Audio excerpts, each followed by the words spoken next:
کسی کا credit card number اور پاسورڈ حاصل کر کے خفیہ خرید و فروخت کرنا، یا اسی طریقے سے جو ہے کسی کا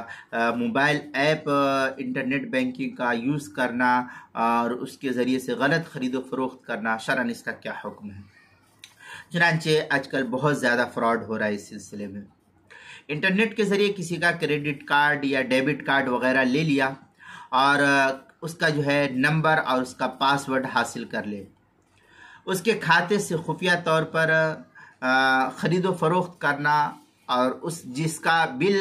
کریڈٹ کارڈ والے کو آتا ہو، شرعاً یہ ناجائز اور حرام ہے، اور اس طریقے سے مال کے استعمال پر سخت وعید آئی ہے، لہذا یہ مال کا استعمال ناجائز اور حرام ہوگا۔ قرآن مقدس کے اندر اس سلسلے میں صاف طور پر ہے، لا تأکلوا اموالکم بینکم بالباطل الا ان تکون تجارتا عن تراض منکم، سورہ نساء پارہ نمبر 5 آیت نمبر 29 پر جو ہے اس کو نقل کیا ہے۔ آیت نمبر 29 صحیح مسلم میں ہے، کل المسلم علی المسلم حرام ارزہ ومالہ ودمہ، جلد نمبر 2 صفحہ نمبر 317، کتاب البر والصلہ والادب، باب تحریم ظلم المسلم وخذ لہ، اس طریقے کے الفاظ جو ہے ترمذی جلد نمبر 2 صفحہ نمبر 14 کتاب البر والصلہ کے تحت جو ہے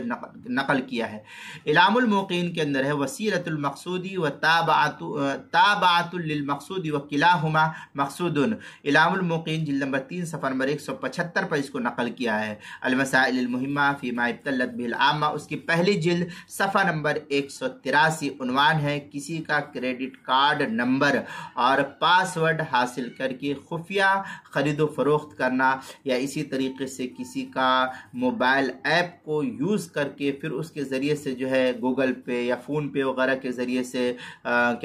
غلط اس کے پیسے اس سے کچھ خرید و فروخت کرنا، یا کسی کو پیسہ ٹرانسفر کر دینا، یہ بھی جو ہے ناجائز اور حرام قرار دیا گیا ہے۔